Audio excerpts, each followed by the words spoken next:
Imagine discovering while still a child that you could never have a normal life again, that a single night would change everything forever, transforming you into something that society fears and rejects.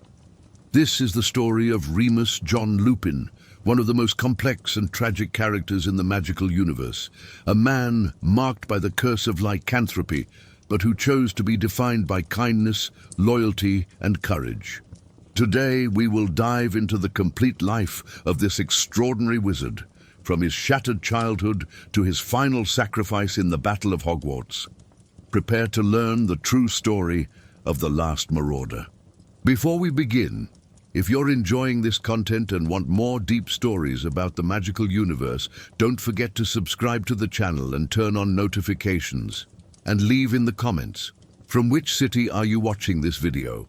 Let's form the biggest fan community in the world. Now yes, let's get to the story of Remus Lupin. Remus John Lupin was born on March 10, 1960, son of Lyle Lupin and Hope Howell. His father was a renowned specialist in obscure creatures and worked in the Department for the Regulation and Control of Magical Creatures, while his mother was a muggle who had won Lyle's heart with her intelligence and vivacity. The family lived modestly, but with much love. Lyle was a brilliant wizard, known for his studies on kappas and red caps, and Hope brought to that magical home a touch of normality from the muggle world. Remus was a normal child, curious and cheerful, deeply loved by his parents, who anxiously awaited the day he would show his first signs of magic. Everything changed on a fateful night when Remus was only 4 years old. Lyle Lupin had been called to a hearing at the Ministry of Magic to give his expert opinion on 2 suspects who had committed serious crimes. One of these suspects was Fenrir Greyback, the most dangerous and bloodthirsty werewolf in Britain. During the interrogation, Lyle immediately realized that Greyback was a werewolf, and outraged by the presence of that creature at the ministry, declared that werewolves were monsters unworthy of rights, who should be exterminated to the last one. Greyback was disguised as a common muggle at that moment, and Lyle's words enraged him deeply. The werewolf engraved that name in his memory, waiting for the right moment for his revenge. A few months later, Greyback discovered where the Lupin family lived. On a full moon night, while Remus slept peacefully in his bed, the werewolf invaded the house. Lyle tried to defend them, but wasn't fast enough. Greyback broke through the window of Remus's room and attacked the boy of only 4 years, biting him brutally. Remus's screams woke the entire house. Lyle managed to repel Greyback with powerful spells, but the damage was already done. Little Remus had been bitten and infected with lycanthropy. That bite would change his life forever. Remus's transformation into a werewolf with each full moon was agonizing. Unlike adult werewolves, the small and fragile body of a child suffered even more during the process. His bones would break and reform, his skin would tear, his teeth would grow transforming into fangs. For hours, little Remus would scream in pain as he transformed into the creature. When there were no humans nearby to attack, the werewolf would turn its violence against itself, biting and scratching its own body. Lyle and Hope did everything possible to protect him, creating a safe and locked space in the basement where he would spend the full moon nights. But nothing could alleviate their son's suffering. Guilt consumed Lyle Lupin. He knew this was Greyback's direct revenge for his thoughtless words at the ministry. His own prejudiced opinions about werewolves had condemned his only son to a life of suffering and rejection. Lyle dedicated the rest of his life to searching for a cure for lycanthropy, scouring all the grimoires and ancient texts he could find, but never succeeded.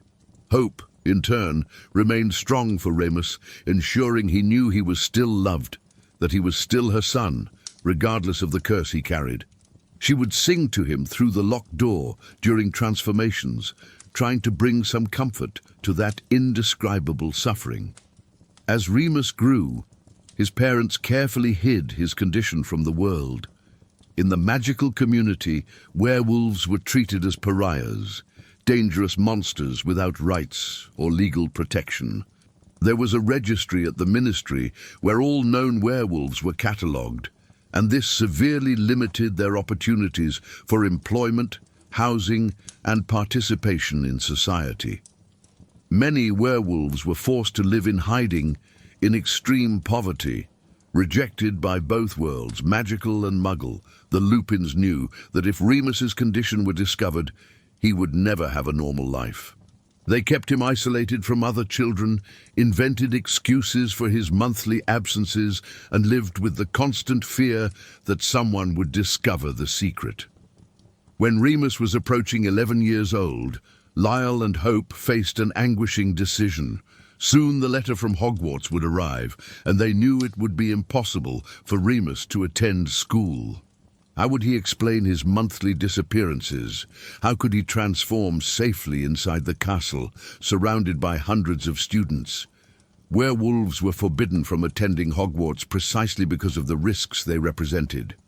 Hope cried for days, knowing that her son would be deprived of the magical education he deserved, that he would be condemned to an even more limited life because of something that wasn't his fault. Lyle tried to find alternatives, thought about homeschooling, but knew that Remus needed more than they could offer. Then, in September 1971, something extraordinary happened. The letter from Hogwarts arrived, as expected, but was followed by a personal visit from Albus Dumbledore, the new headmaster of the school. Dumbledore sat with the Lupin family and heard the entire story.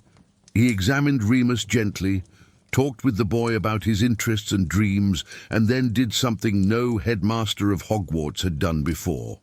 He offered Remus a place at the school. Dumbledore explained that special preparations could be made. He would have a safe passage built through the Whomping Willow, a violent tree planted precisely to prevent anyone from approaching. This passage would lead to an abandoned house in the village of Hogsmeade, the Shrieking Shack, which would be prepared especially for Remus's transformations. There he would be isolated and safe, unable to hurt himself or others. Lyle and Hope could hardly believe it. For the first time since that terrible night, there was hope. Remus would have a chance at education, friendship, a minimally normal life. The boy was radiant, but also terrified. He had never truly interacted with other children. What if they found out? What if they hated him? Dumbledore placed his hand on the boy's shoulder and said something Remus would never forget: that what defines us is not what we are, but the choices we make. Remus Lupin boarded the Hogwarts Express in September 1971, trembling with nervousness and hope, carrying a secret he believed he would have to keep alone forever. The first days at Hogwarts were a mixture of wonder and terror for Remus. The Sorting Hat placed him in Gryffindor, recognizing his hidden bravery beneath layers of insecurity. He shared the dormitory with 4 other boys: James Potter, a confident and talented wizard from a wealthy family; Sirius Black, an aristocratic rebel who had broken with his family of fanatic purebloods; Peter Pettigrew, an insecure boy anxious for belonging; and other classmates. Remus kept his distance initially. He was polite, diligent in his studies, but avoided creating deep bonds. He invented elaborate excuses to explain his monthly disappearances, said that his mother was ill and needed to visit her, that he had an elderly relative who needed care, that he suffered from a rare disease that required special treatment at St. Mungo's. James and Sirius, however, were not easy to fool. They noticed the pattern in Remus's absences, always coinciding with the full moon. They noticed how he returned exhausted, with cuts and scratches that he attributed to impossible accidents. They noticed how he became paler and sicker in the days leading up to each full moon, and how he avoided certain topics in defense against the dark arts classes. During the second year, James and Sirius began to investigate secretly. They consulted books in the library, observed patterns, and eventually reached the obvious conclusion: Remus Lupin was a werewolf. Peter, who followed James and Sirius in everything, was informed of the discovery. Remus expected rejection when his friends finally confronted him. He expected fear, disgust, maybe even that they would tell the teachers or other students. Instead, James Potter simply said, "So that's why you always disappear." It must be horrible to go through that alone. Sirius added that werewolf or not, Remus was still the smartest guy they knew and the best friend they could have. The absolute and unconditional acceptance of those boys broke something inside Remus. For the first time since the bite, he wasn't alone. He had real friends who knew his darkest secret and didn't care. But James, Sirius and Peter didn't stop at acceptance. They wanted to truly help. During the following years, the three dedicated themselves to an extraordinarily difficult and impressive project. They would become unregistered animagi. The magic of transformation into animals was incredibly complex, normally taught only at an advanced level, and the process of becoming an animagus took years of dangerous practice. But the three boys were determined. The reason was simple. Werewolves were only dangerous to humans. In the presence of other animals, the transformed werewolf became docile, curious, even playful. If James, Sirius and Peter could transform into animals, they could accompany Remus during full moons, keeping him sane and providing company during those terrible nights. It took almost 3 years of secret practice, dangerous failures and obsessive study, but finally, in the 5th year, they succeeded. James Potter transformed into a majestic stag, large and strong enough to keep a werewolf under control. Sirius Black became a huge dog, almost the size of a bear. Peter Pettigrew transformed into a rat, useful for pressing the knot at the base of the whomping willow that froze its violent branches, allowing access to the passage. They called themselves the Marauders. Padfoot was Sirius, Prongs was James, Wormtail was Peter, and Remus earned the nickname Mooney.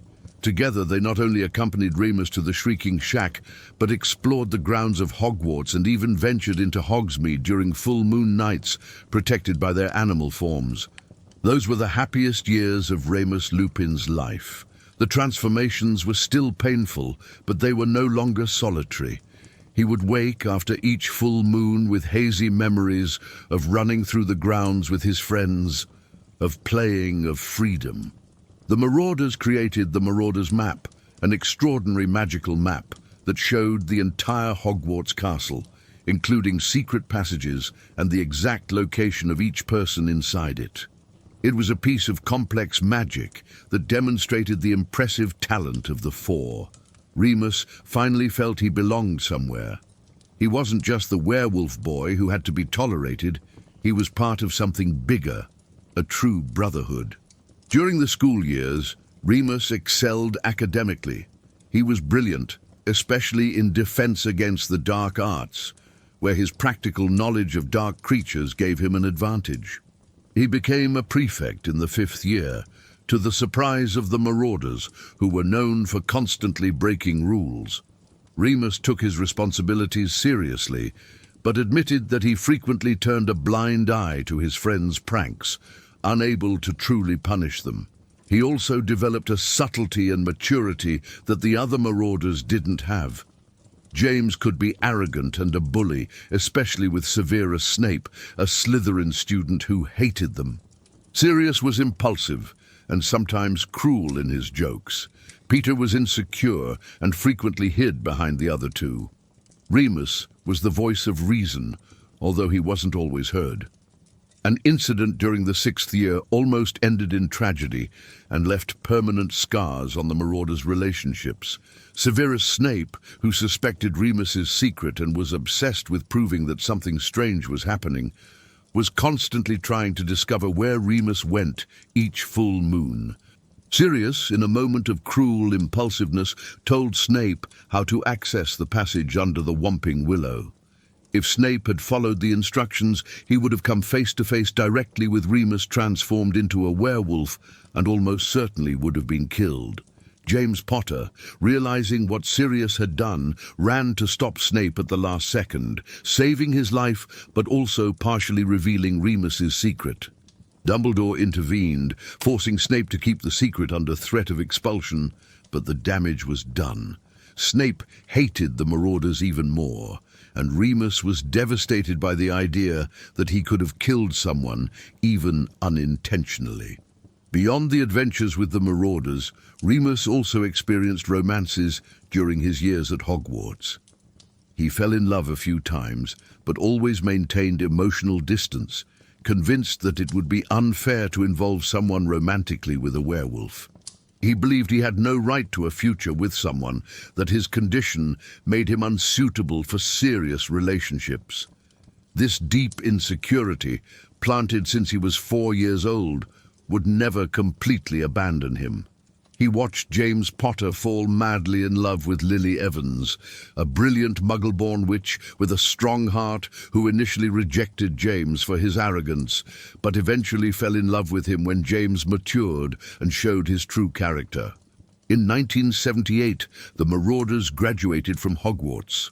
These were dark times. Lord Voldemort was at the height of his power, and the First Wizarding War was in full swing. Wizards and Muggles were dying. Entire families were being exterminated by Death Eaters. The Ministry of Magic was in chaos, infiltrated and corrupted by Voldemort's followers. James, Sirius, Remus and Peter, along with Lily, immediately joined the Order of the Phoenix, a secret organization founded by Dumbledore to fight Voldemort. They were young, idealistic, and determined to make a difference. James and Lily married quickly, knowing that time was precious in times of war. For Remus, however, the years after Hogwarts were extremely difficult. Finding employment as a werewolf was virtually impossible. Even with excellent qualifications and letters of recommendation from Dumbledore, doors closed as soon as his condition was revealed or discovered. He lived in poverty, in tiny and deteriorated apartments, surviving on small temporary jobs that always ended when his monthly absence raised suspicions. His clothes were patched and worn, his books were falling apart. James and Sirius constantly offered financial help, but Remus, proud, rarely accepted. He didn't want to be a burden, didn't want to be defined by his curse. Dumbledore, recognizing Remus's unique abilities, began giving him special missions for the Order of the Phoenix. He would be infiltrated into werewolf communities, creatures that Voldemort was actively recruiting for his army. Fenrir Greyback, the same werewolf who had bitten Remus as a child, was now a Death Eater and was deliberately transforming people to increase the ranks of werewolves loyal to Voldemort. Greyback specialized in biting children, believing that werewolves raised with the curse from a young age would be more savage and less human. Remus had to live among these creatures, feigning sympathy for the dark cause, collecting valuable information for the Order while witnessing horrors that haunted him. During one of these infiltration missions, Remus encountered Fenrir Greyback again. The sadistic werewolf didn't recognize him initially, but when he realized who Remus was, he was proud. He saw Remus as one of his creations, expecting that the boy he had bitten decades ago had become a monster like him. Remus had to hide his revulsion and hatred, had to feign respect for that abominable being who had destroyed his childhood. The information Remus collected was crucial for the Order, but the emotional cost was immense. He returned from each mission thinner, paler, more haunted. In 1980, James and Lily had a son, Harry Potter. Remus was chosen as one of the unofficial godfathers, although Sirius was the official godfather. Remus held that baby in his arms and felt a mixture of joy and sadness. Joy for his friends and sadness because he knew he would never have this. He would never have a family of his own, never hold his own child, but he loved Harry Potter instantly and promised himself he would protect that boy with his life. The Marauders were at the height of their friendship, but the war was getting more dangerous. Voldemort was hunting the Potters specifically because of a prophecy that suggested their son would be his downfall. In 1981, everything collapsed. James and Lily were placed under the Fidelius charm, a powerful enchantment that hid their location within the soul of a secret keeper. They chose Sirius Black as secret keeper initially, but Sirius convinced James to change to Peter Pettigrew at the last minute, arguing that he would be a less obvious choice since Voldemort would certainly expect Sirius to be chosen. It was the worst decision James Potter ever made. On October 31st, 1981, Peter Pettigrew betrayed the Potters. He revealed their location to Voldemort. The Dark Lord invaded the house in Godric's Hollow and murdered James and Lily Potter. Harry miraculously survived when Voldemort's killing curse rebounded, destroying Voldemort himself in the process. Remus Lupin was on an infiltration mission when everything happened. He returned to discover that his best friends were dead, that Sirius Black had apparently been the traitor and was now in Azkaban after killing Peter Pettigrew and 12 Muggles in a public explosion, and that Harry Potter was an orphan. Remus's world collapsed. Everything he had fought for, everyone he loved, everything was taken from him in one night. He tried to contact Dumbledore about Harry, offering to raise him, but was gently refused. Dumbledore explained that Harry needed to be with his blood family for magical protection reasons. Remus was left completely alone, the last of the Marauders carrying the pain of loss and survivor's guilt. The next 12 years were the darkest of Remus's life. He lived in almost total isolation, moving from place to place, unable to maintain employment for more than a few weeks. Without the Marauders, his transformations returned to being solitary and violent. He regularly hurt himself, waking covered in self-inflicted wounds. He avoided contact with other surviving members of the Order of the Phoenix, consumed by depression and a sense of uselessness. He thought about James, Lily, and even Sirius, whom he believed had been the traitor. How could Sirius have done that? How could the boy who had become an animagus just to help his werewolf friend have become a traitor? Remus couldn't reconcile the two images. In 1993, everything changed again. Dumbledore contacted Remus with an unexpected offer, the position of Defense Against the Dark Arts professor at Hogwarts. The previous professor had been forced to resign after revealing himself to be a complete fraud, and Dumbledore needed someone competent. Remus initially refused, arguing that his condition would make it impossible to teach, that parents would complain, that it would be dangerous. Dumbledore insisted, guaranteeing that adequate preparations would be made. He also mentioned that Harry Potter would be entering his 3rd year, and that it would be good for the boy to have someone who had known his parents. This last argument convinced Remus. He accepted the position, although terrified by the idea of returning to Hogwarts as a professor. Remus Lupin quickly became the favorite professor of the entire school. He was kind, patient, and genuinely talented at teaching. His classes were practical and engaging. He taught students to face boggarts, creatures that assumed the form of each person's greatest fears, using humor and confidence as weapons. He taught about Grindylows, Kappas, and other dark creatures with deep and practical knowledge.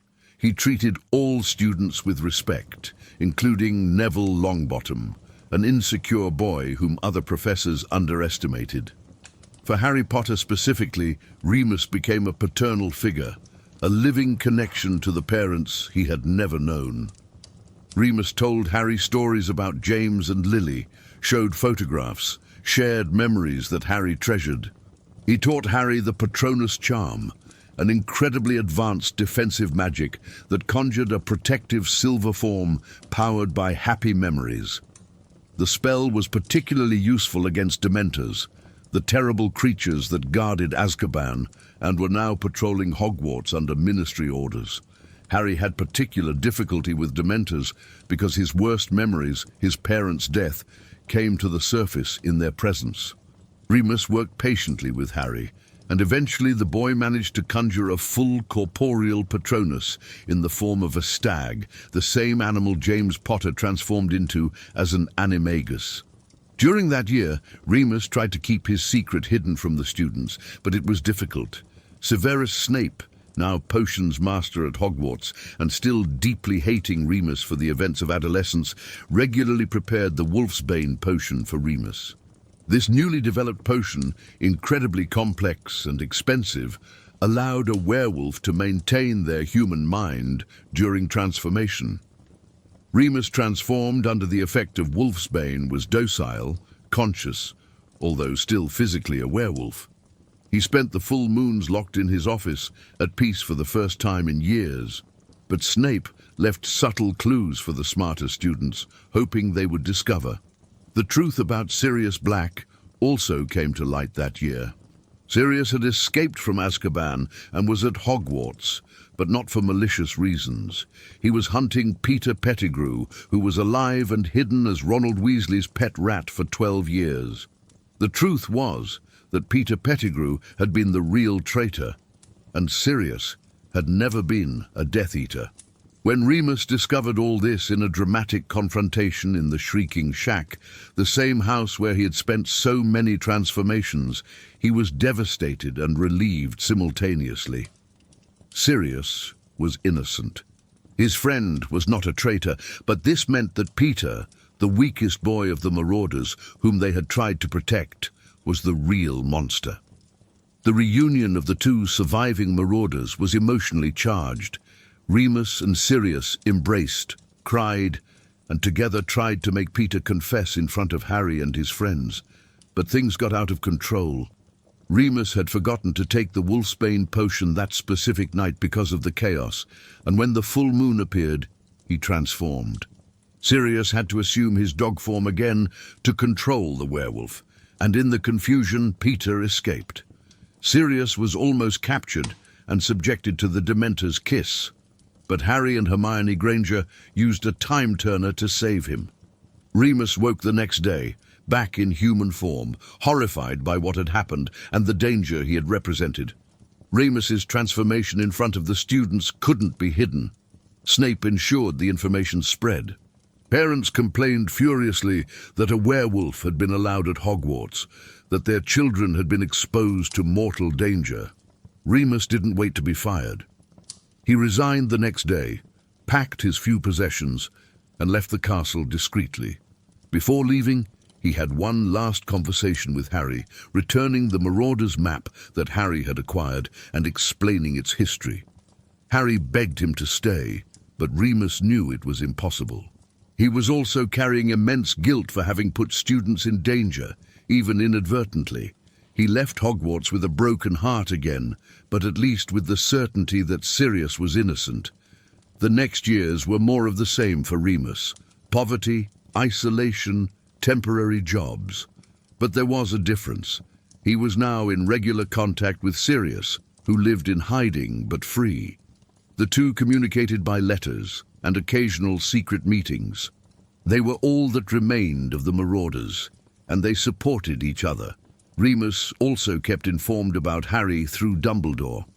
In 1995, when Voldemort returned to power and the Second Wizarding War began, Remus immediately joined the Reformed Order of the Phoenix. He was one of the first people Dumbledore contacted. The Order met in the old Black House at Grimmauld Place, now Sirius's property. Remus practically lived there, helping to clean the gloomy mansion and serving as a link between Sirius, who was confined to the house to avoid capture, and the outside world. When Harry arrived at Grimmauld Place before his 5th year, Remus was there to receive him. He served as one of Harry's protectors during the risky transport from the Dursleys' house to the Order's headquarters. Remus flew on a broomstick alongside Harry, ready to defend him from any Death Eater attack. During that year, Remus worked tirelessly for the Order, carrying out dangerous missions and serving as a messenger between different members. He was present at many of the meetings where strategies were discussed, where grim news was shared about deaths and disappearances. He watched Sirius waste away in Grimmauld Place, frustrated at being confined while the war happened outside, unable to help the way he wanted. Remus tried to console him, but he himself understood that frustration. How many times had he felt useless, trapped by his condition, unable to live fully? In June 1996, the unthinkable happened. Harry had a vision of Sirius being tortured in the Department of Mysteries at the Ministry of Magic. It was an elaborate trap by Voldemort, but Harry didn't know this. He ran to save his godfather, taking several friends with him. The Order was alerted and rushed to help, including Remus. What followed was the Battle of the Department of Mysteries, a violent confrontation between Order members and Death Eaters in the chamber where prophecies were kept. Remus fought fiercely, protecting students while dueling multiple enemies simultaneously. During the chaotic battle, Remus was dueling when he saw Bellatrix Lestrange, Sirius's insane cousin and one of the most dangerous Death Eaters, hit Sirius with a spell. Sirius Black fell backward through the veil, a mysterious arched curtain that was actually a portal to death. Sirius disappeared, and with him, Remus's last connection to his Marauder days.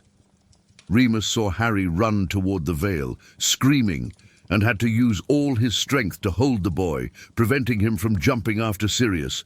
Harry fought against him, shouting that Sirius was still there, that he could save him, but Remus knew the truth. Sirius was dead. There was no return from beyond the veil. Holding Harry at that moment, feeling the boy fight and scream, was one of the hardest things Remus ever had to do. He was suffering as much as Harry, but had to be strong. He had to keep Harry alive, had to honor James and Sirius's memory by protecting their son. When he managed to get Harry out of there, when the battle ended and they returned to Hogwarts, Remus finally allowed himself to cry. He had lost them all now. James, Lily, even Peter in a way, and now Sirius. He was the last Marauder, completely alone again. Dumbledore saw Remus's state and called him for a private conversation. The old headmaster, himself carrying wounds from the battle, reminded Remus that he still had purpose, still had reason to fight. Harry Potter would need him more than ever. The war was just truly beginning, and they couldn't afford to lose hope. Remus knew Dumbledore was right, but the pain of loss was immense. Sirius had been his last link to happier times, his last true family. Now he really had no one. In the following year, 1996 to 1997, Remus continued working for the Order, but was visibly changed. He was thinner, paler, with more grey hairs, despite being only 36 years old. Lycanthropy took its toll, aging him prematurely, and the stress of war accelerated the process. He was again sent on infiltration missions among werewolves, living in the shadows between creatures who despised him for his humanity and humans who despised him for his curse. It was a miserable existence, but he persisted because it was necessary, because Dumbledore trusted him, because Harry needed him. It was during one of these missions that something unexpected happened. Remus began to develop a relationship with Nymphadora Tonks, a young aura and metamorph magus who was also a member of the Order of the Phoenix. Tonks was Sirius's second cousin, daughter of Andromeda Black, who had been disowned for marrying a Muggle-born. She was vibrant, funny, clumsy in a charming way, and completely fearless. And to Remus's shock and horror, she was in love with him. Tonks made her feelings clear, but Remus constantly rejected her. He listed all the reasons why they couldn't be together. He was 13 years older, he was poor, he was a werewolf, he had nothing to offer. It would be dangerous for her, she deserved someone better. Tonks didn't accept any of these excuses. She argued that age didn't matter, that money didn't matter, that she didn't care about lycanthropy. She loved him for the man he was, not despite his flaws, but including them as part of him. For months, Remus resisted, convinced it would be selfish to drag her into his difficult life. He remembered all the times he'd been rejected because of his condition, all the doors that had closed in his face, and couldn't believe someone would genuinely choose him knowing the truth. The situation became even more complicated after Dumbledore's death in June 1997. The great headmaster was murdered by Severus Snape atop the astronomy tower, and the magical world went into shock. Dumbledore had been the only person maintaining some order, the only person Voldemort truly feared. With him dead, the war entered a much darker phase. The Ministry of Magic was taken over by disguised Death Eaters. Absurd laws were passed against Muggleborns and creatures, and terror spread. During Dumbledore's funeral, Tonks finally confronted Remus publicly, declaring her feelings in front of everyone. Remus, emotionally destroyed by the death of yet another mentor and father figure, finally gave in. Remus and Tonks married discreetly in the summer of 1997, a small ceremony with only a few Order members as witnesses. There was no big celebration, not in times of war. But for the first time in his adult life, Remus Lupin had a real family. He had a wife who loved him unconditionally. He should have been happy, but instead he was terrified. What if something happened to Tonks because of him? What if Death Eaters used her to get to him? What if she regretted marrying a werewolf? These deep insecurities, planted decades ago, never really left him. That same summer, Harry, Ron and Hermione left the protection of their homes to hunt Horcruxes, objects in which Voldemort had hidden fragments of his soul, making himself effectively immortal. It was a suicide mission given to them by Dumbledore before he died. Remus offered to accompany them, to protect them, but Harry refused. He said Remus should stay with Tonks, especially because she was pregnant. Yes, just a few months after the wedding, Tonks discovered she was expecting a baby. Remus was absolutely terrified. He would be a father. A werewolf would be a father. What if the child was cursed too? What if he transmitted lycanthropy genetically? He knew this was rare, that werewolves normally only transmitted the curse through bites. But what if he was the exception? In a moment of pure panic and self-hatred, Remus apparated to where Harry, Ron and Hermione were hiding, and again offered his help. But this time he was running away. He was abandoning Tonks and the baby to come because he couldn't handle the fear and responsibility. Harry, in a moment of brutal clarity, called Remus a coward. He said Remus was acting like his father never would, that James would have stayed with Lily no matter what, that abandoning pregnant Tonks was the most selfish thing he could do. Harry's words cut deeply because they were true. Remus was being a coward. He was allowing his insecurity and self-hatred to hurt the only person who truly loved him. Remus returned to Tonks, ashamed and repentant. He begged her forgiveness, promised he would stay, that he would be the best father he could be. Tonks, crying, hugged him and said she had never doubted he would return, that she knew his heart better than he did himself. In the following months, Remus tried to prepare for fatherhood. He read books about babies, prepared the room, made plans. He was still terrified, but he was committed. He wouldn't be like Fenrir Greyback, who spread his curse deliberately. He would be a good father, protect his child from everything, including himself if necessary. In April 1998, while the war was reaching its climax, Tonks gave birth to a boy. They named him Edward Remus Lupin, but nicknamed him Teddy. To Remus's immense relief, Teddy was not a werewolf. Instead, he had inherited his mother's metamorph magus ability, changing the color of his hair and facial features since birth. When Remus held his son for the first time, when he saw those innocent eyes looking at him, something broke inside him. All the barriers he had built, all the conviction that he didn't deserve love or family, crumbled. He had a son. He had a family. For the first time in decades, Remus Lupin allowed himself to believe that maybe, just maybe, he deserved to be happy. Remus apparated to where Harry was to tell him the good news and ask him to be Teddy's godfather. Harry moved, immediately accepted. Seeing Remus so happy, so proud of his son, was one of the few moments of light in those dark days. Remus hugged Harry and said that Teddy would grow up knowing about Harry Potter, about his courage, about everything he had sacrificed. He promised that if something happened to him and Tonks, Harry would take care of Teddy. Harry promised, not imagining that promise would become reality so quickly. In May 1998, the Battle of Hogwarts began. Voldemort launched his final attack on the castle, determined to kill Harry Potter once and for all, and establish his complete dominion over the magical world.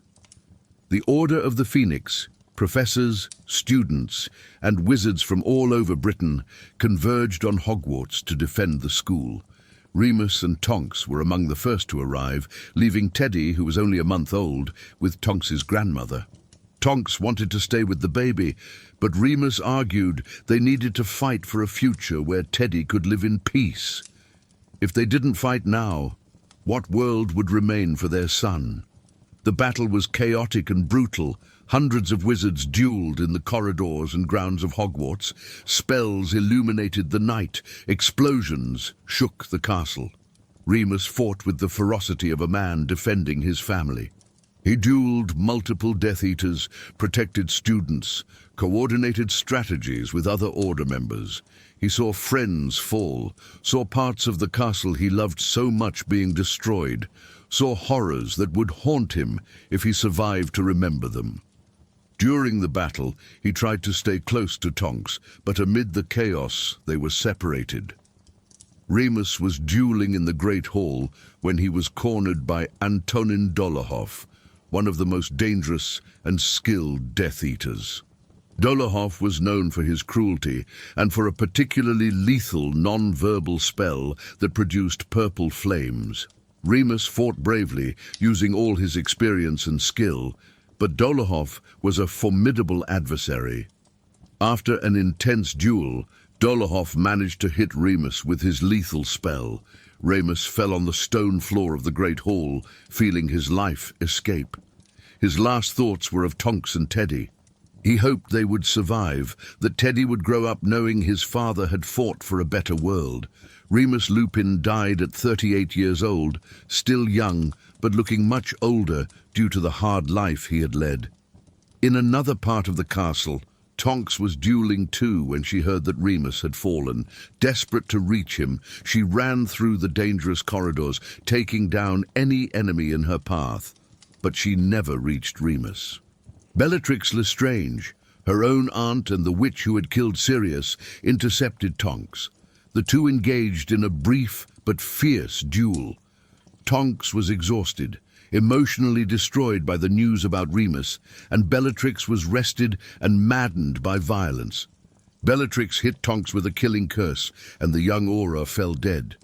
Teddy Lupin, only a month old, became an orphan. After the battle, when Voldemort was finally defeated by Harry Potter, when the sun rose over a partially destroyed but victorious Hogwarts, the survivors gathered their dead. In the Great Hall, now silent and solemn, bodies were placed side by side. Among them were Remus Lupin and Nymphadora Tonks, positioned next to each other. They seemed to be sleeping, their hands almost touching. Harry Potter, exhausted and traumatized by the battle, knelt beside the bodies of Remus and Tonks and cried. He had lost his last true link to his parents, the last Marauder, but he had also gained a responsibility. Teddy Lupin was now his godson, and Harry was determined to honor Remus's memory by being the best godfather possible.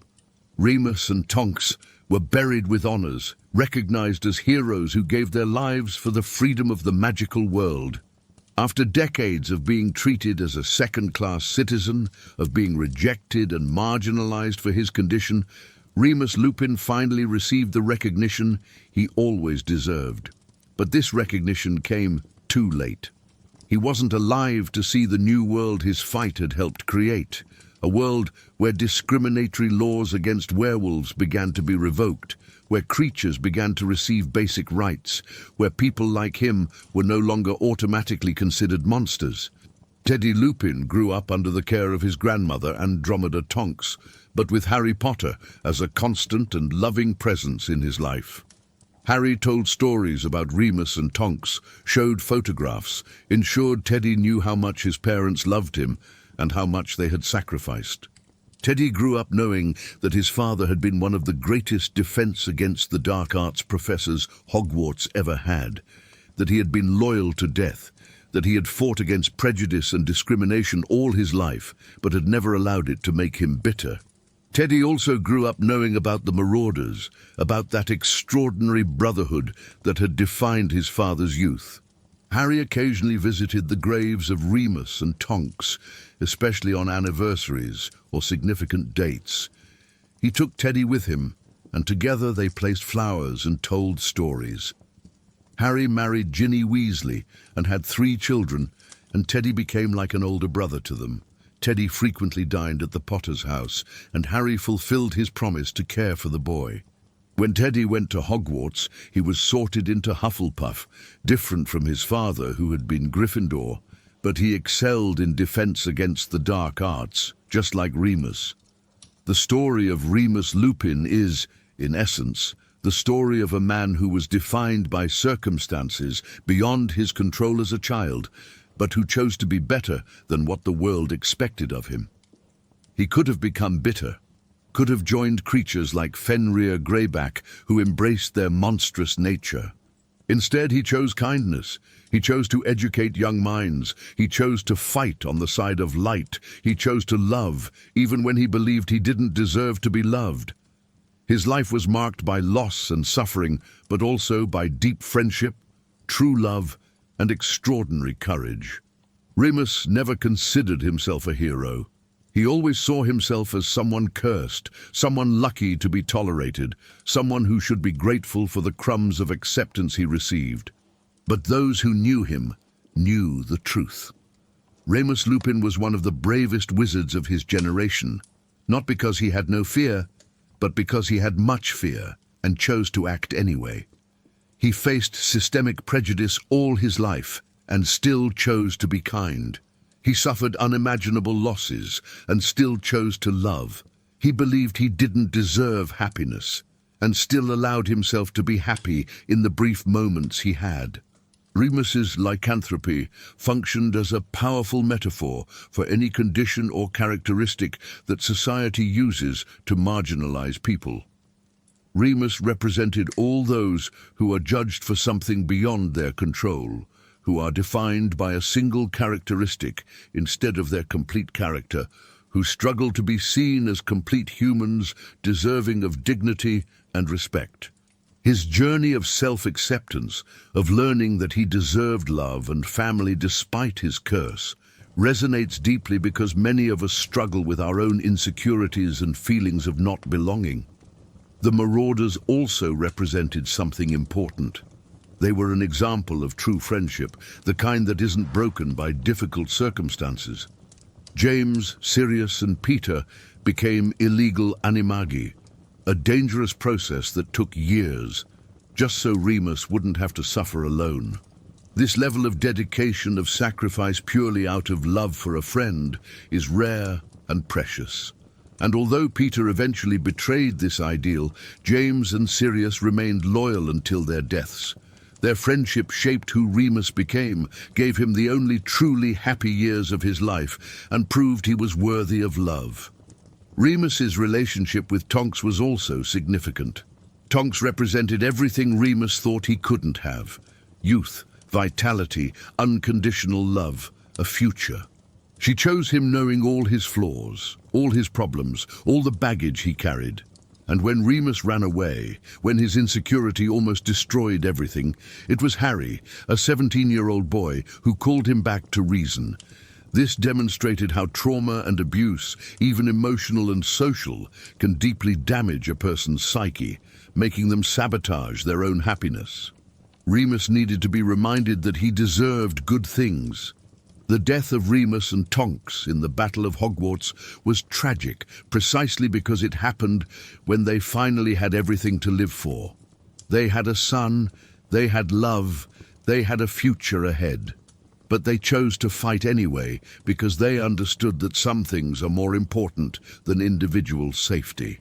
They fought so Teddy could grow up in a better world, a world where he wouldn't be judged for being a werewolf's son, where he would have opportunities his father never had. And thanks to their sacrifice and that of so many others, this world became reality. Today, when we look at the story of Remus Lupin, we see a life that was difficult but meaningful. We see a man who was deeply wounded as a child, but who grew up to be kind instead of cruel. We see someone who faced rejection constantly, but who still chose to see the best in people. We see a professor who inspired a generation of students, a friend who was loyal to death, a father who loved deeply, even having so little time with his son. Remus Lupin may have been cursed with lycanthropy, but he was blessed with true friendship, deep love, and a character that remained intact through all trials. The last great contribution of Remus to the world was Teddy. His son grew up to be a kind and talented young man, loved by all who knew him, free from the insecurities that tormented his father. Teddy represents the hope Remus fought for all his life, the proof that children don't need to carry their parents' burdens, that each generation can have a better future than the previous one. And whenever Harry looked at Teddy, whenever he saw the boy change the color of his hair to match his mood, whenever he heard his laugh, he remembered Remus and Tonks. He remembered it was worth it, that every sacrifice, every loss, every moment of pain led to this better world where children like Teddy could grow up free and happy. So this is the complete story of Remus John Lupin, the last Marauder.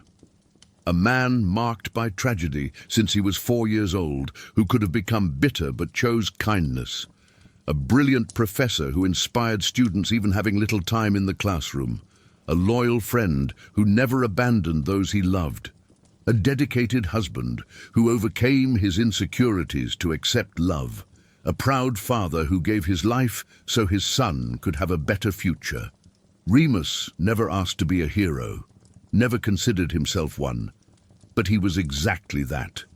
And his memory lives not only in statues or commemorative plaques, but in the lives he touched, in the students he taught, and in the son who carries his name and his legacy. If this video touched you, if the story of Remus Lupin resonated with something inside you, leave your comment below, sharing what you think of this incredible character's journey. And don't forget to subscribe to the channel for more deep content about the magical universe. We're building an incredible community here, and you're part of it. Until the next video, and always remember Dumbledore's words, it is our choices that show who we truly are, far more than our abilities. Remus Lupin proved this every day of his life.